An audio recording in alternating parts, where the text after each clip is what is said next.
Welcome, my relatives, to another edition of Warrior Evolution. This is your host, Warrior Dan, and I'm coming in live at Homestead Studios today. I'm super excited about this topic, and it's actually very sort of deep and emotional topic as well. So there's just a whole combo plate of feelings and thoughts about this. We're just a few weeks out from the passing of Robert Bly, who was just an incredible, social force and writer and poet. He had a huge impact on me, and I'm still really processing, as I think a lot of people are, just what his life and his legacy and his work and how that's impacted, self and so many others. And so I just really want to honor Robert today and honor what he was doing with his work, and just have some reflections on that. It's hard.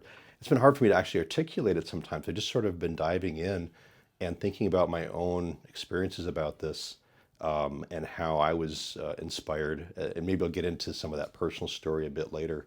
But part of what I want to reflect on is, while I didn't have a lot of direct experience with him, I've had so much indirect experience through all the people that he's touched, especially just very wise and powerful men doing, important work, and watching the impact of a lot of great men on this journey I've been on for a while of self-improvement, self-discovery, reparenting, all the stuff I've been doing.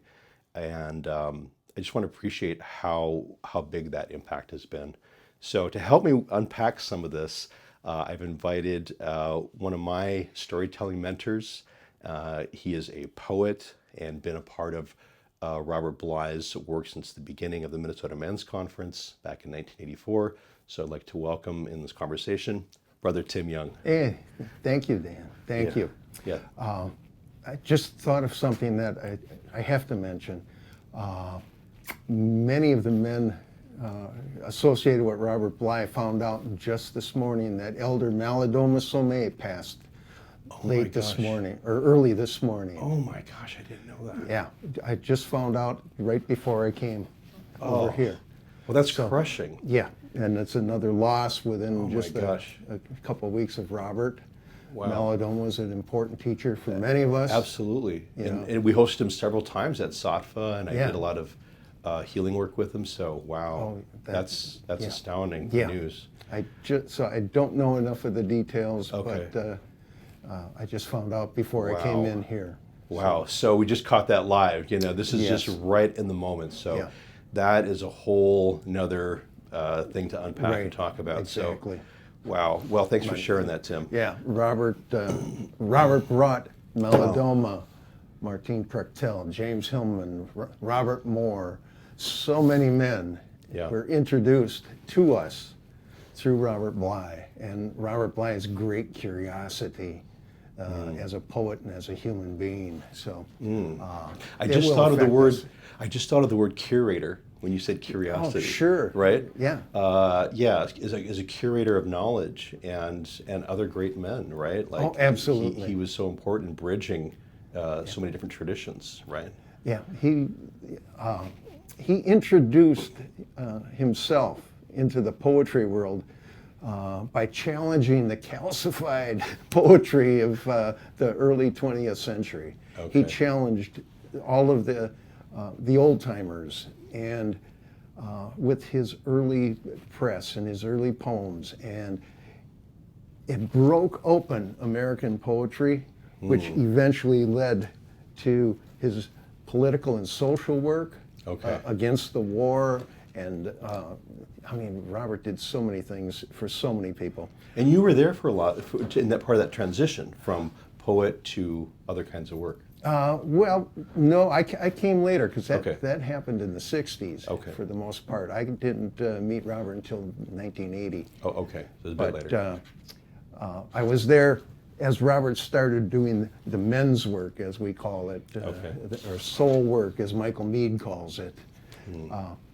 But so many of these heroes of mine I met through Robert Bly because of his incredible curiosity, his deep diving into cultures, into psychology, into learning, into indigenous cultures, his antenna was always up. Yes.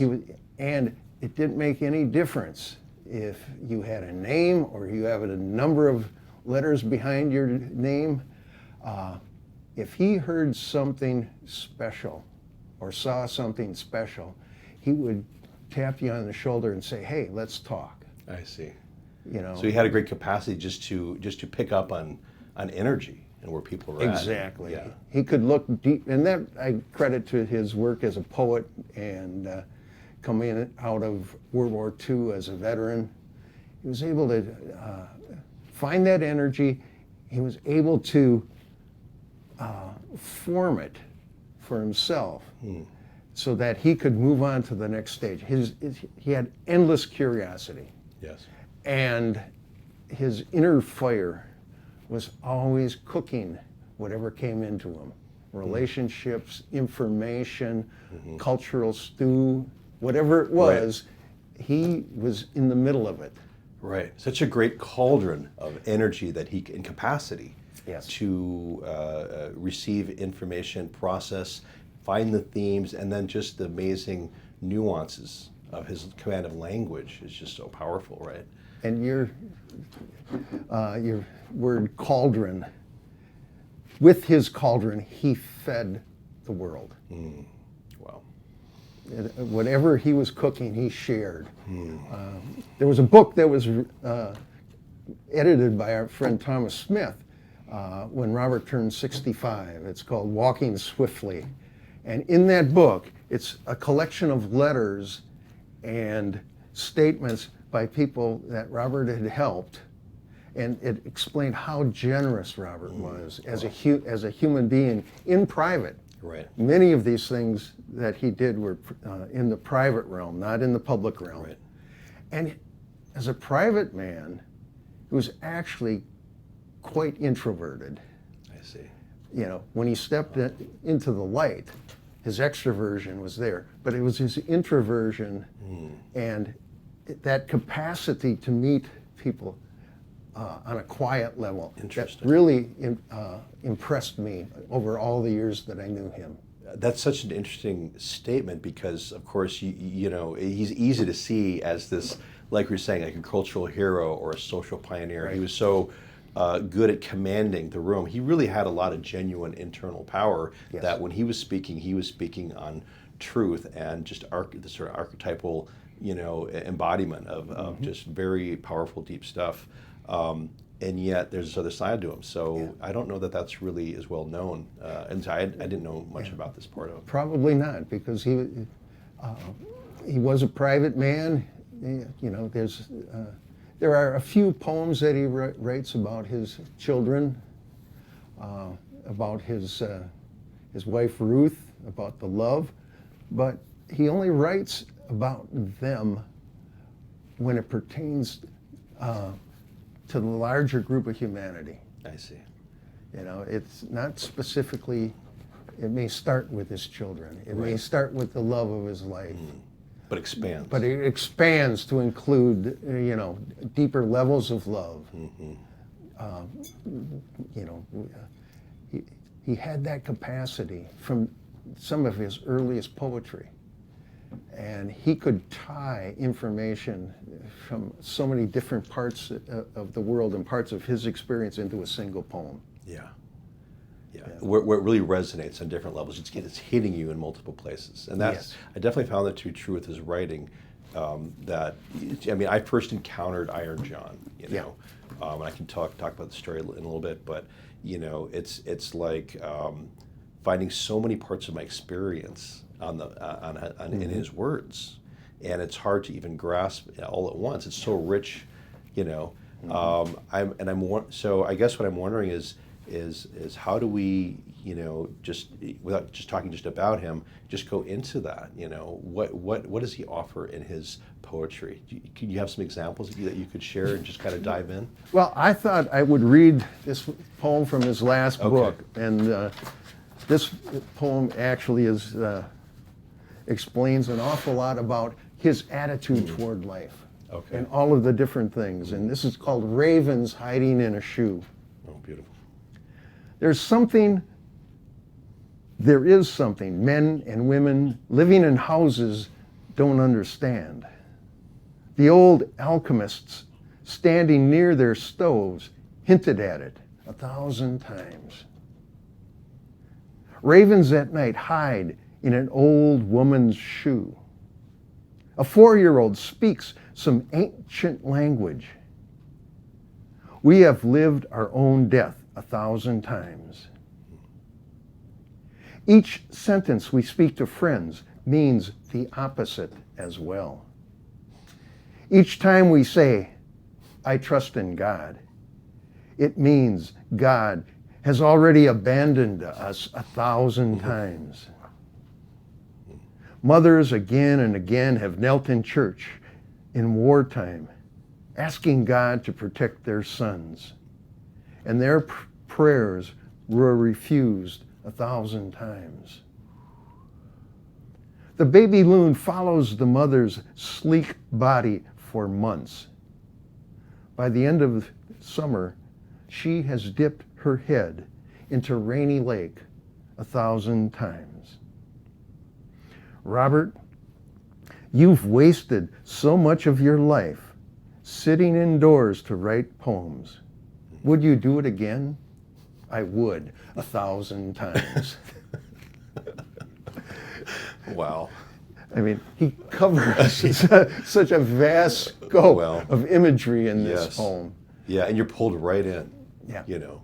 Yeah. And the part about the loon reminds me of this moment, and I just watched Bill Moyer's special with him, A Gathering of Men. Sure. Yeah. And there's a lot of interesting clips from him and stuff at different conferences. But there's a moment where he's just talking about the power of mentoring and what it means to be the male mother, and why that sort of lost part of culture and society is so important for men's work, right? That the old aren't visible to the young anymore, and vice versa, and what happens when you don't have that connection, and what happens to society, what happens to men, and all that. And so part of it, he just goes into this thing where he's talking about a guy named, I think, Heinz, who's doing a loon dance. And it's this older man at this gathering who just starts doing, or not, is it loon or crane or a heron? It's a heron. It's the heron dance, right? And he just slowly brings himself up and he starts doing it. And the whole room just spins right there. And we're all in that moment with him. And then he talks about how then the young just started imitating this elder, and he brings us right into that. So I thought of that with the loon and the idea of, just the process of mentoring, and how the impact is made by being a certain way and just being true to yourself over time, right? Yeah. Robert, one of the reasons I picked this is because I was actually at Rainy Lake with Robert when he finished this poem with that phrase. Amazing. And Robert was that mentor for me as a poet myself, because he gave me my first national exposure when he included one of my poems in the best of 1998 poetry and then when my publisher was taking his time on publishing my first book, he says, we'll get the men's conference to publish it. And so through Robert's press, my first book was published. And he encouraged me. And at the same time, Robert had very little patience for bad poetry. I have scars on my back where he would say, that is the worst poem I have ever heard. He's not cutting, he's not letting anything, go there, right? He's going to be honest. Yes, and that was Robert all the way. It did me a world of good. And probably countless of thousands of other poets and writers. I mean, how big is that impact? Well, can we even try to put a measuring tape around that? In the 1960s, let's say, many poets were so thrilled with Robert breaking the ice and getting rid of the calcified language of the first half of the 20th century, opened it up in the 60s. that people would arrive at Robert's farm down in Madison, Minnesota, just knock on the door, young poets, Okay. and they'd want Robert to come and teach them. Some of them had been through the university, some were writing poems on them on their own. But the first thing Robert would do, he says, we'll get to that this afternoon, but you're going to have to help me clean out the horse paddock here. And he would make these people do work. Interesting. Physical work. Right. And that was one thing that Robert continued. The physical and the intellectual and psychological were all connected. Oh, interesting. Okay. And all three, and many more levels, had to be embraced at all times. And if you Such watch an embodiment, yeah, right? and if you ever watched Robert read a poem, his hands are moving all over. He's moving his body all over. The energy came through him, and it didn't get stuck. It's not just a communication of mind or heart through the channel of intellect or Not creative at all. power. It's actually physical process. Exactly. Interesting. Yeah, body language was so important to Robert. He hated talking heads on television. Right. Right. Just spewing information. Right. Yeah. That didn't work for Robert. Right. It seemed like he's very critical of where culture has sort of broken down, right? So this comes through a lot in what's going on, and I sense his great hunger for spirit and dedication to mystery, dedication to the balance of the deep masculine and the deep feminine in life, right? And that dedication then gives rise to this sort of warrior position. There's a lot of things that are just out of balance, right? Exactly. And so that shows up in his activism, and how does he move from a poet to an activist to a social pioneer, as it were? What happened there? Well, the Vietnam War, for one. In the 1960s, after his first book came out, and all of the young college-age students were enthralled with this new movement of poetry, and of course those same students were against the war in Vietnam. Okay. And Robert, as a veteran, he was about 10, 15, 20 years older than these youngsters. He was going around from college to college doing readings, meeting with these youngsters, and he started the Writers Against the Vietnam War. Wow. And when he won the National Book Award for his book Light Around the Body, which was a critique of the soul of America at the time of the Vietnam War, he won the National Book Award, which was a $1,000 prize, and at the award ceremony, he had set it up so that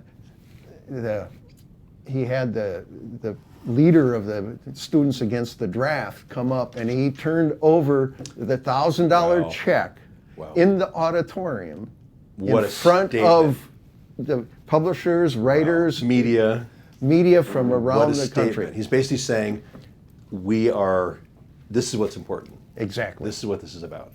Yeah. Yeah. And so that probably created a lot of backlash. Absolutely. As well. Absolutely. So, yeah. And then at that same time, he was a father. So he had, so he had to go back to the farm. After all that. After all that. Interesting. He had he and his first wife, Carol, raised their children out in Madison. Still cleaning out the horse barn. Exactly. Yeah. Wow. Yeah. And so he's probably making a name for himself, good, bad, or otherwise at that point. Yeah. And then the Vietnam War, that's over with in '74. What happens after that? How does he get involved in what the seeds of the men's movement? What happened from there? Because he had a family, he needed also to make a living. Sure. Because he was not in the universities. He wasn't getting a regular check as a professor. So he found a way to bring people together. They wanted to come together, men and women, and they started the Great Mother Conference with Robert at its head. diving into stories, Okay. into poetry, mythology, you know, social behaviors. You know, it was in the middle of the 70s with the rise of feminism. Sure. So it's a big cultural gathering. as it were. Exactly. Yeah. And it was full of exciting color and an awful lot of energy. After about 4 or 5 years of that, the women said, "Oh, we just want to go off alone. So you men, you wait here for a day or so." I see. Well, we do our Dancing with the Goddess in the Woods or something, you know. Exactly. Okay. So the guy said, "Well, you know, we should do something also." Fair enough. And so a couple years later, Robert had his first men's conference down there. I think that was 1981 or something like that, where the men got together. And it's amazing what happens when men get together and start talking without having to deal with the women around. There's a shift. It's a complete shift. And I'll give you an example. 1984, our first Minnesota men's conference. We're in the dining room at noon at Camp Widgewagon up in Ely. Yep. All of a sudden the doors open and 2 women walk into the room. They must have been canoeing or something like that. And just showed up. They just showed up, and all of a sudden you could see all of the guys flip back into their patterns. Interesting. Some of the guys became flirtatious. Some of the guys, you know, became introverted. Wherever they're at with the feminine, all of a sudden was unmasked in that moment. Exactly. I see. But what's not happening then is they're not being authentic with each other. Exactly. Because they slip into their social They role. slipped into the, yeah. Okay, interesting. And thus, so this is a question that I've asked a number of, you know, spiritual and community leaders or people who do ceremonies or initiations. Is it possible to do men and women's work at a deep level together? And I'm getting, you know, there's mixed answers about that because of this dynamic that can happen. So you tapped into something, like there's something realization that men need to do some of their work by themselves. Yeah, absolutely. I always go back to the words of, what was her name, Rosalie Wall. She was the first woman first justice of the Minnesota Supreme Court, first female justice. And somebody asked her, what's the difference between the men on the Supreme Court and the women on the same court, on the Supreme Court? And she said, well, we all come to the same result, but we follow different paths. Interesting. And I think I'm at the age now where I believe that's true for men and women. I think older men and older women, you know, let's say seniors, you know, they could sit down and have that to some extent, more so than when you're younger. Because you don't have the testosterone and the hormones firing and all that social, you know, comparison and all that stuff. Which is all at that deeper level, Okay. you know, with body language, psychological language. And there seems to be something in my suspicion about it, having done a lot of men's work and inspired by Robert and, you know, seeing the Mankind Project, Boys to Men, all the different pieces that unfolded for me. It seems like some of men's deep emotional work, you know, the grief work especially, needs that safety valve, the container of men being able to go, as Robert says, at their own pace. Exactly. Yeah, and how? So I'm just curious, like, what can you take away from many years of being a part of the men's conference, being with Robert, and watching sort of his vision about coming together in these gatherings? What are some of the takeaways for you about what can we say about society or the direction this stuff is going in? Robert's his poetry, his social work, his men's work, the deep psychology, the men's conferences, all of that has changed the direction of the American cultural mind for the better. So many indigenous people have appreciated what Robert has done because Robert moved in that direction. In fact, his very first poem that was published, I believe in 1950, talked about the massacre at Mankato and Little Crow's War. Oh, And this wow. is in Wow. 1950. When there was almost nothing being talked about. Exactly. At all. One of the things I recognize now, all over the world, there are small groups of people getting together to tell fairy tales, talk about what the stories mean for their inner lives and their social lives. Yes. That was unheard of. I remember in the early 80s, Robert Bly was doing fairy tales for adults in a public library, and just a very few people would show up, Right. you know. And now everybody is appreciating what comes through old folk tales. Yeah. Say something about that. What is coming through? What did he recognize there? Well, Why is it important? one of the things that I remember, you know, folk tales and fairy tales, they're like water that has come through thousands and thousands of years of filters.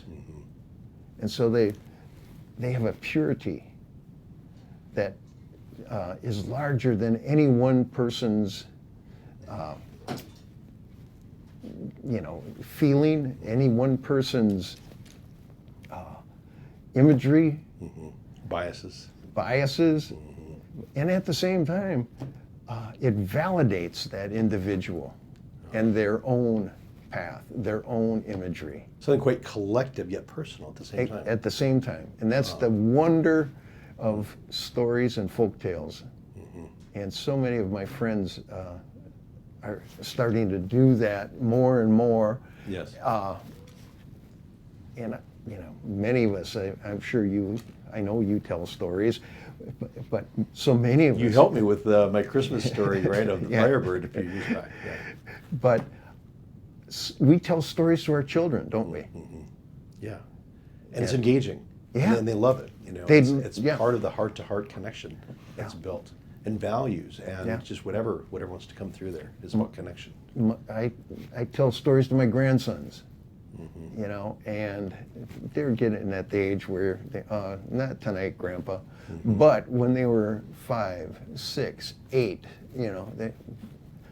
aren't you going to tell us a story before we go to bed, Grandpa? Right. And I would always pick an old fairy tale or an old folk tale. Because it has that sort of archaic glacial quality to it, that there's something that's coming through that's deeper than what the culture's offering around us. Exactly. Yeah. Exactly. Wow. So this continues to inspire people, and maybe one of his most important contributions ongoing, beyond his immediate work, is the impact he's made, right? Exactly. And I just said that same thing last week to a group that I was talking to in Australia. That, I think that is, for the world in general, the fact that Robert reintroduces folk tales to our civilized culture, we're connecting with indigenous cultures who have had this and understood this for thousands of years, and which we as Western Europeans ignored. Wow. Well, there's something magical that happened for me that I want to share a little bit before we conclude today. Is, I was in a very, very difficult place in my life. I was in physical, mental, and emotional detention, and in a very, I would say I was in a heap of ashes. Yeah. I was in the bottom of the cave of my descent, and it was at a community corrections center up in Duluth, and in my first week there, as I got settled, trying to figure out how to stay alive and stay safe, I reached out for information. So I went to the library, I visited the church, and looking for materials. I wanted to dive in and find something that met me where I was at. And it was like a large sort of broom closet full of books, and it wasn't very much to speak about. And I went through shelf after shelf, and it was all this stuff that I didn't really want to do. I was going through all the materials, and maybe came across Lord of the Rings. I thought, maybe sometime we're the winter, I'll get to that again, and but just couldn't really find anything. And then it's like literally like the last box, and I went in and pulled out some books, just going through it quick, and then one just popped out in my hands. I looked at it and said, "This is it," and that was Iron John. Yeah. And that jumped into my hands and said, a book about men, and I just knew, holding that, that there was something there. And then upon beginning to read it, I just I lit up. And obviously it's diving into Eisenhower's, the Iron John story, but it's his take on it and what he invites us to think about along the way. It's no exaggeration to say that that book at that time transformed my experience. Yeah. And I suddenly had a roadmap to my interior life that I had no idea was there. But as soon as I started masticating these words, I immediately started discovering so many important parts of myself that was looking for expression. Yeah. And it's completely changed my life, as a result of that. And I'm so grateful that I actually got a chance to tell him that story. Yeah. With your invitation. I got to meet him a few years back, and I just continued to be in awe and gratitude for you and for all the other purveyors of the conference and the knowledge and the storytelling. I can't put into words, actually. Well, I'm pleased that you're picking up the feather. You have picked up the feather. You're carrying it forward. Mm. So, we need that. We need men to carry this forward. They pick whatever bit of energy that we pick up, yeah, either through the books, through the poems, through the stories, we carry it forward, because one of the things that encourages me is that despite all the misery we see around in this world today, Robert's existence embodied hope, yeah, for the future. And we need to remind our children to be hopeful and to negotiate through all of this. All of the misery and cultural misinformation. Mm-hmm. The soul wants to live and flourish and have joy. Mm-hmm. And Robert did that. He carried that for us. Indeed. And he's lit so many fires through that reawakened self that he embodied. Exactly. Yeah. I mean, I'm forever grateful that I accidentally met him. How did you actually meet him? I was in graduate school studying poetry, yeah, and he came in to do a seminar. We did a 45-minute seminar, and he said, well, I'm doing a reading out at White Bear Lake. You want to come with us? And I went out with him and another fella, another poet, John Crumberber from St. Paul. We went out, sat there with Robert. And in those days, Robert would do a poem, and he would play a dulcimer while he did that. And so he played the dulcimer, read some poems about for 15, 20 minutes, and he picked up the dulcimer and brought it over and set it on my lap. And then went back to talk about the poetry and talk about what was going on. And I can still feel that vibration on my thighs right now. And I said at that time, I want to follow this man. Mm. And this was before I knew anything about the men's work. Yeah. It was a feeling you had. Yeah. A couple months later, I was given a magazine article from the New Age Journal, about the naive male and how we need male initiations. Mm. And that magazine article, it was in the Yoga Journal or the New Age Journal, or one of those two, and it just opened everything up. Mm-hmm. And so much of the men's work and soul work has come from that. You really did, like you say, open it up for a whole culture to start looking at. Yeah. And not without a lot of controversy along the way, right? Oh, God. And that's maybe how you know that you're doing something important, right? Yeah. Because some people's feathers get ruffled, Yeah. But I'm grateful for my own process and many others, mm-hmm, and I'm grateful for our connection. Yeah. Likewise, Dan. Yes, it's been just really fabulous getting to know you and getting your support along the way. And the impact that Robert has made in my work is just going to be enduring and will continue. Yeah. As every week I'm at Twin Town and other places. I've got my drum, I've got a story ready to go, mm-hmm, I've got a topic ready to dive into, and I continue to be inspired by the hunger that men have for this kind of work. So I'm really grateful to be in this spot. Yeah, we're seeing it even more so, that hunger even more so with the under 30s. Oh, interesting. Yeah. Yeah. Because again, the problem of the lack of the mentor, the lack Exactly. of the grandfather, the spiritual uncle, or even fathers is Yeah. still present, right? Yeah. And then what's one of the ways that men can get involved going forward with the men's conference? What's your schedule or what's coming up? Well, we have a winter conference, a weekend conference, February 4th, 5th, and 6th at the Minnesota Men's Conferences.com.